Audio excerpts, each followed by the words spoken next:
Hey everybody, K-Plum Games here, and welcome back to another episode of Mother 3. In the last episode, we fought Facade and pulled the fourth needle deep within the volcano north of Saturn Valley. In this episode, we head back to Saturn Valley and see what we have to do next on our adventure. Looking at sky, came up here, easy, ladder there. So I don't know which of these Saturns actually changed dialogue, I kind of forget. Can go down, can go up, can fall. Yeah, so we have a new ladder, which is nice of them to build. We showed that off in the last episode. But, you know, it's nice that they built a ladder. And it's also funny how they have a ladder here that goes to nowhere. Very typical of Saturn Valley to have something like that. A useless ladder. We have the item guy here. I'm actually going to deposit Phrygia's memento.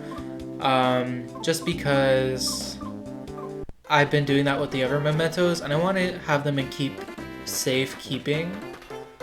I did not say that sentence correctly. I want to have them in safekeeping, is what I was trying to say. And this is the Dakota Saturn, I remember you. Yeah, some of these Mr. Saturns haven't changed their dialogue. Girl, girl. So this Mr. Saturn here actually is kind of interesting to me. They say girl, girl, but their name tag says Mr. Saturn. So is this a female Mr. Saturn? And if so, is that a Mr. Saturn? Because I don't know. That was just an interesting thing I noticed. Are there female Mr. Saturns? Or is the species just called Mr. Saturns and there's female and male Mr. Saturns? Is it like Mr. Mime from Pokemon? Like how there's female Mr. Mimes, so there's Mr. Mime and Mr. Mime? I don't know, man. This is just what I thought about when I saw that name tag there, and I wanted to mention that. A little bit of a thought process thing. Because a Mr. Mime would be pretty funny to me. Anyways, let's see what's gonna happen now in this little cutscene here. We have one of those pig mask little UFO looking things. Yeah, I've one of the green pig masks here. Oh boy. That's no good. That was our only exit. Okay. Don't love that. I guess let's ask around and see if anyone else knows a way out. We all good friends, everyone. Oh, what a surprise! Wow. Every time I look at these ones now, I'm like, are you a girl? Are you a Mr. Mime? Or not Mr. Mime. Oh gosh, I got on the Pokemon reference. I meant to say Mr. Saturn. Mr. Saturn. That's a tongue twister, man. Roasted barley powder. Tasty. Zoom.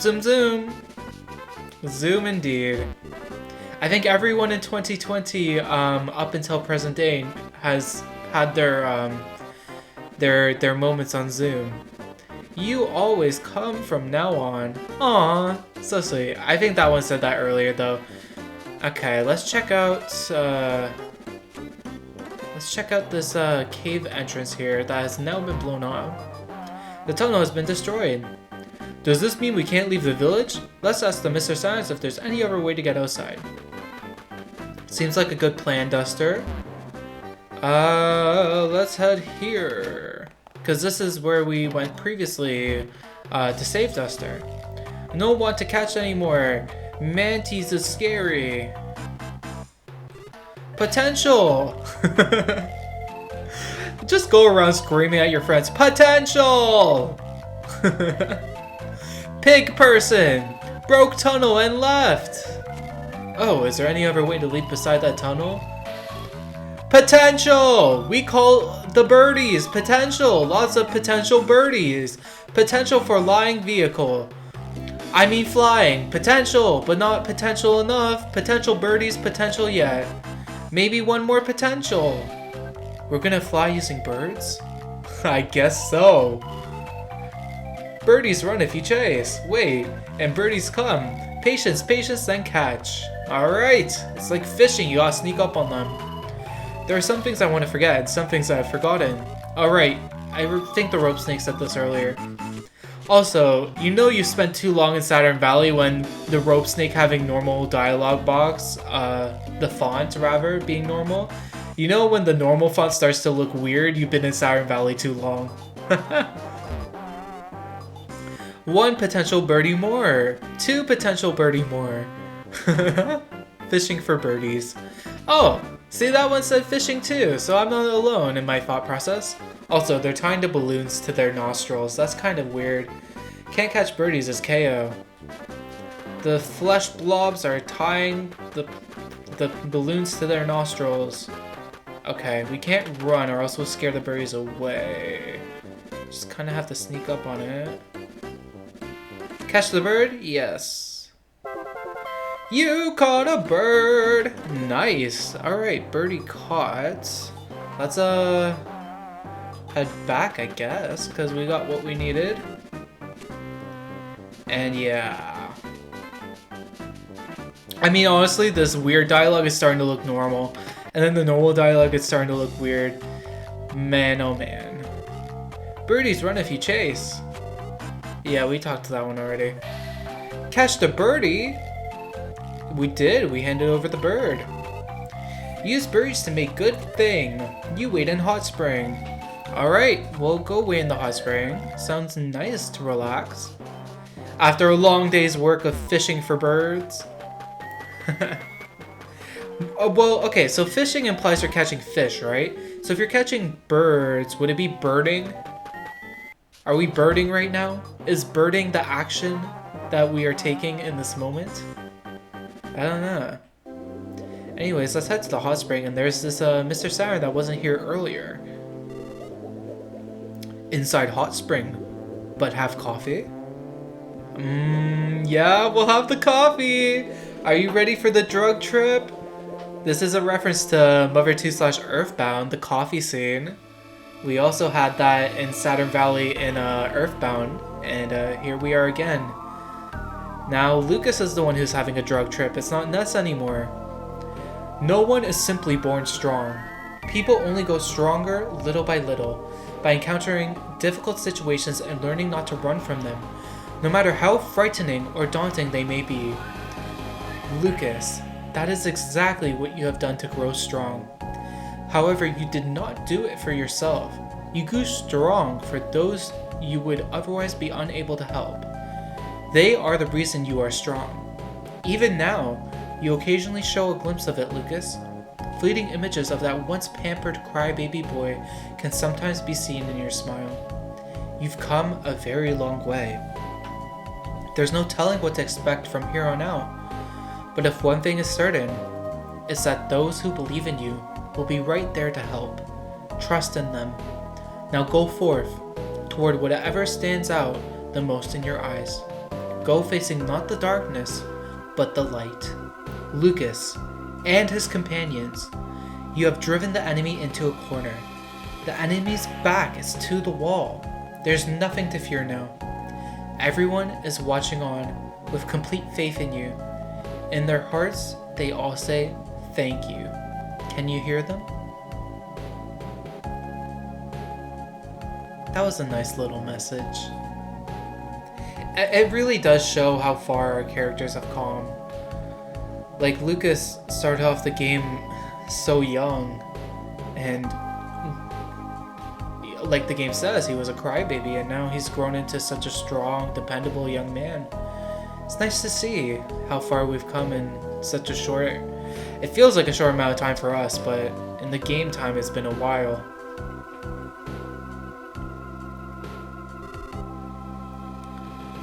I polished Bull Thingy to Sparkly Thingy.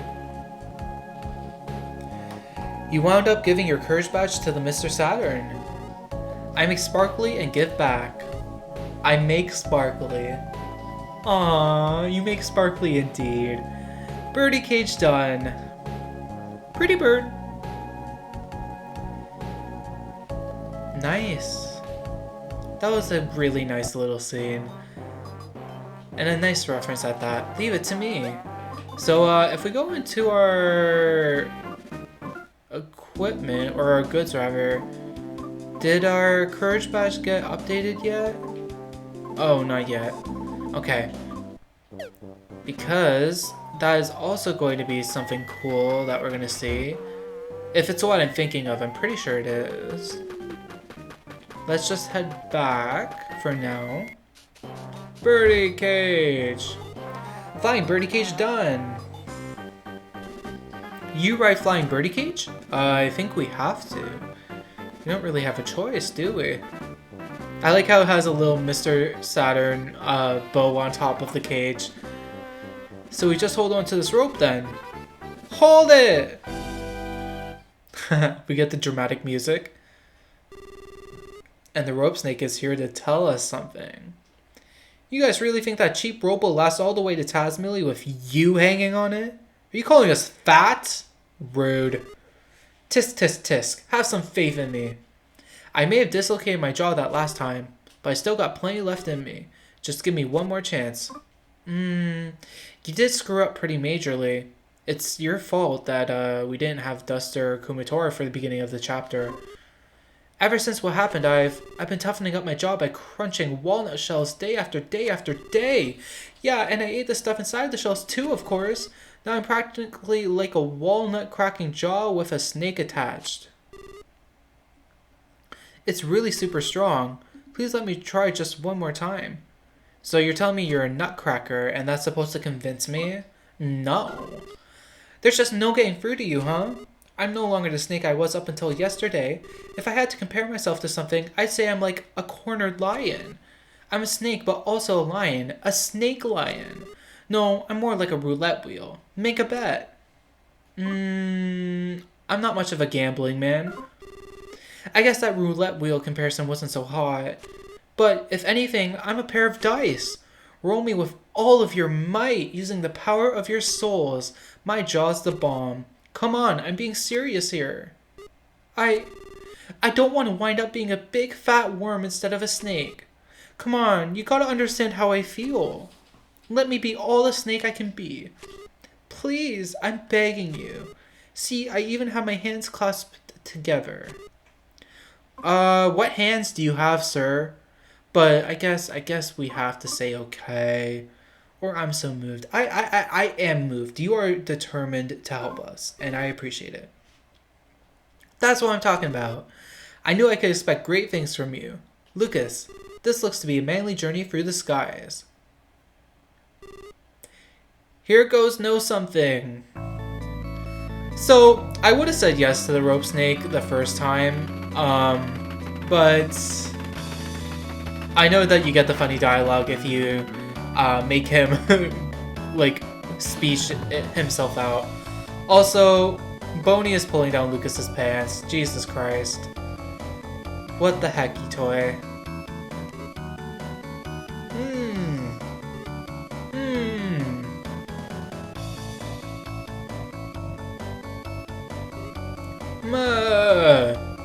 The rope snake is just having a weird noises. I don't even know how to replicate those noises, honestly. We fell. Oh, well, you know, he tried his dangdest, but it just wasn't enough. Well, guess where we are? We're back at Cerulean Beach, west of Tazmily. You bet on me, but it seems you lost, huh? Yep, I fell. As did you after you bet on me. I think that for a while I'm gonna act like a fat worm and hide myself inside a hole. So don't talk to me. The heroic and cool rope snake you once knew is dead.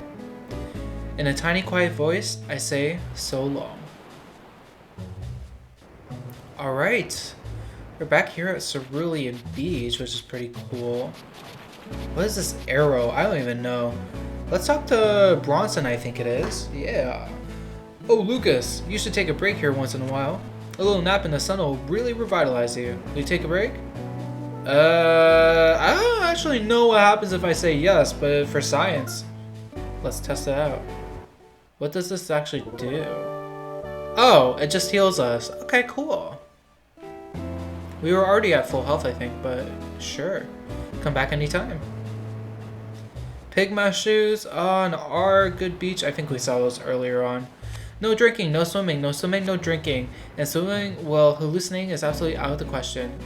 Don't swim on drugs, kids. That's what the sign is telling you. Oink! The words Oscar and Mayer appeared to me in a dream, but I don't know what they mean. Oscar Mayer.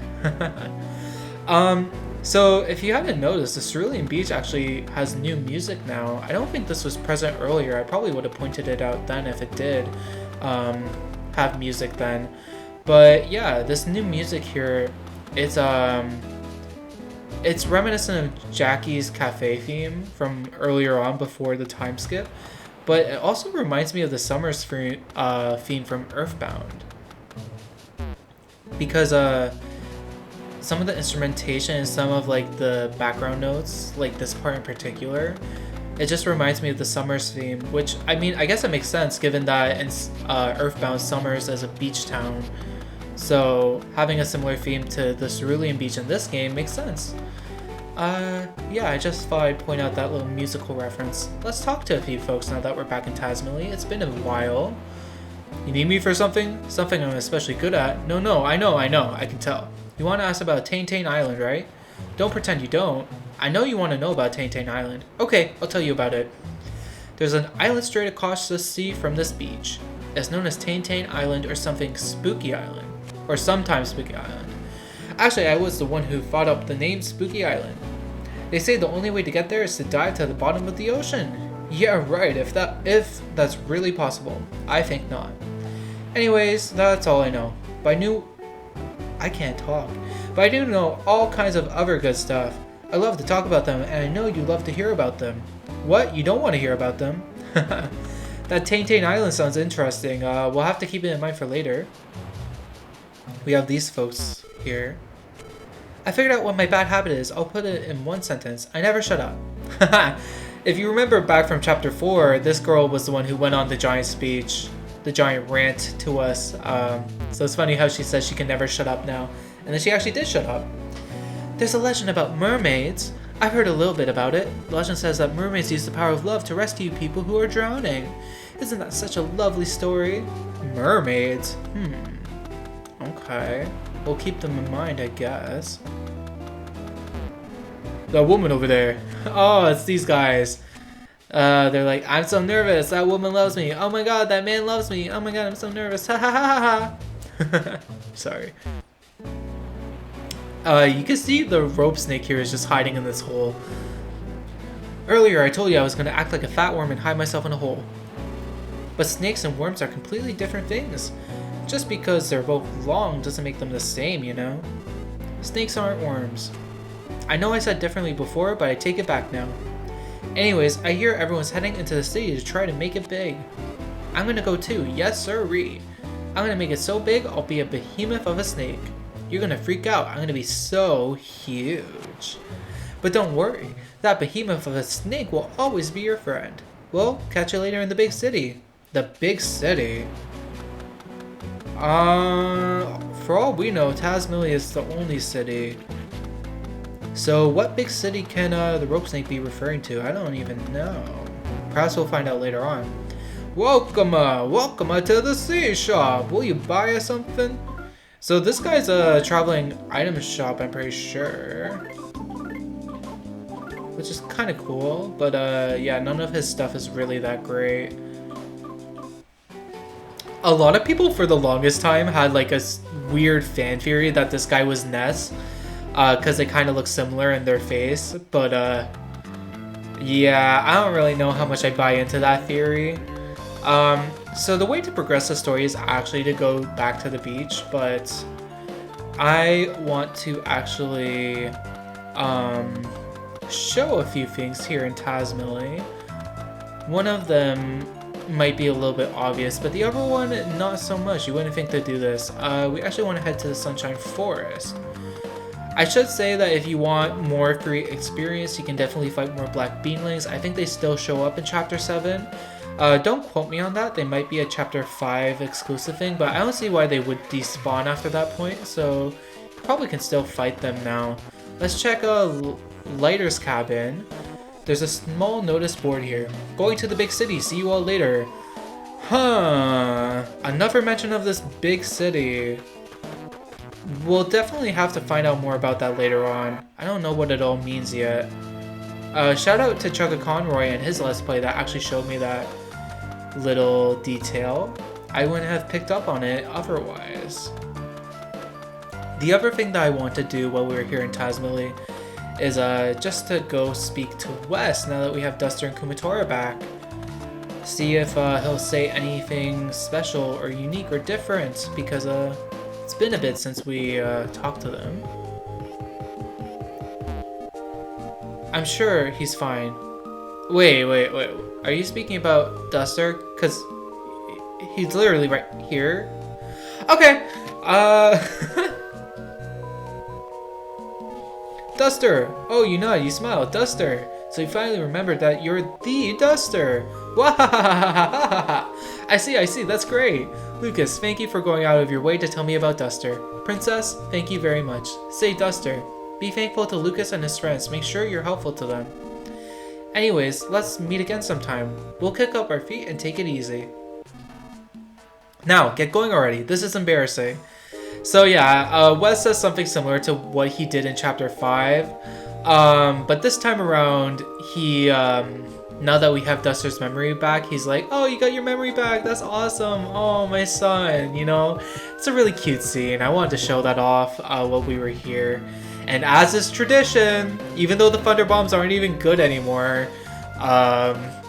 it's tradition now, I have to do it. There's only going to be so much game left for me to do it, so it is tradition. We get the Thunder Bomb every time. Yeah, that's a really cute scene. It's finally full circle. And what's funny is that you can't see that scene until Chapter 7, actually. We saw the very similar one in Chapter 5, but we couldn't see that specific scene until Chapter 7, because back in Chapter 5, when we got our memory back as Duster, right after we got our memory back, we were taken to the Thunder Tower and we were locked into the Thunder Tower. So we couldn't come back to Tazmily at that point. So it's only when you get Duster back in your party in the Chapter 7 that you can do that. Anyways, let's see what this arrow is about. I'm a not very rare imitation crab. Real crabs try to copy our taste, color, and texture, but we just look the other way. What can't be overlooked though is Tain Island south of here. You're headed there too, right? I pretty much knew before I even saw you. You can wait all you want, but no ship's gonna come. You gotta walk across the ocean. First, talk to the sea. Get up real nice and close, and then everything will start from there. We gotta walk across the sea? We gotta pull a Jesus? Oh, dang, that's crazy. Alright, well, we're gonna save that for the next episode, but one thing I wanted to talk about, since this is actually a bit of a shorter episode, is something that was in the fan translation exclusively. So we bring up our menu, and I believe if we hit L and R as we hit A on the status, we get brought to a hidden memo feature. So this is originally unused, I believe, in the Japanese version of the game, but the fan translation team actually re-implemented the memo feature into the fan translation as a little hidden Easter egg. So hit L and R as you're booting up the status menu and you'll get brought here. What the memo feature basically does is it just talks about a lot of you know, the things that we've come across, such as status elements, characters, enemies, bosses, game mechanics, stuff like that, and it just gives flavor text on a lot of the stuff. So it's really cool. You can definitely take your time going through this if you get the fan translation. If you manage to approach an enemy from behind, the screen will turn green. In that case, when you enter the battle, the enemy has its back to you and you can gain an advantage. On the other hand, if you have your back turned, when the enemy approaches you, the screen will turn red and the enemy will make the first attack. So yeah, that's for battle tips, and you can go to key items, item guide, speed, new locations, you know, basically anything that you can think of would be in here, and you can spend a lot of time exploring it. Once you click on it, it will turn to black, so it will mean that you looked at it. Masked man, just who is he? The masked man remains silent. Huh, it's a secret still. But yeah, I just wanted to show off this hidden memo feature. There's a lot of interesting dialogue that you can get from here. PSI. PSI is a mysterious and useful power that can replenish your energy or even assist in your transportation needs. Using PP will deplete your PP. Did I just say using PP will deplete your PP? Using PSI will deplete your PP. And you see here it says, it may even assist in your transportation needs. That's a mechanic that's only in Earthbound, the PK teleport or PSI teleport. That's a move that I think is only in Earthbound. There's no transportation PSI in this game. So a lot of the text here, since it was a cut feature in the Japanese version, it will have flavor text that talks about stuff that was cut from the final game. So you might see mentions of stuff that doesn't appear in the final game, and it might talk about game mechanics that you'll never end up actually using, which is pretty cool, honestly. Anyways, that's the memo feature. I thought I would show that off since this was a bit of a shorter episode. And yeah, I'm gonna look through that on my own time, honestly, but there's definitely a lot there. If you want to explore it on your own time, definitely get the fan translation and do so. It's very worthwhile. Anyways, with all that said, we made quite a bit of progress this time around. We escaped Saturn Valley, and we have our next objective to walk the ocean and make it all the way to Tain Island. So we'll be doing that in the next one. Thank you so much for watching this episode, and I'll see you all next time. Bye now.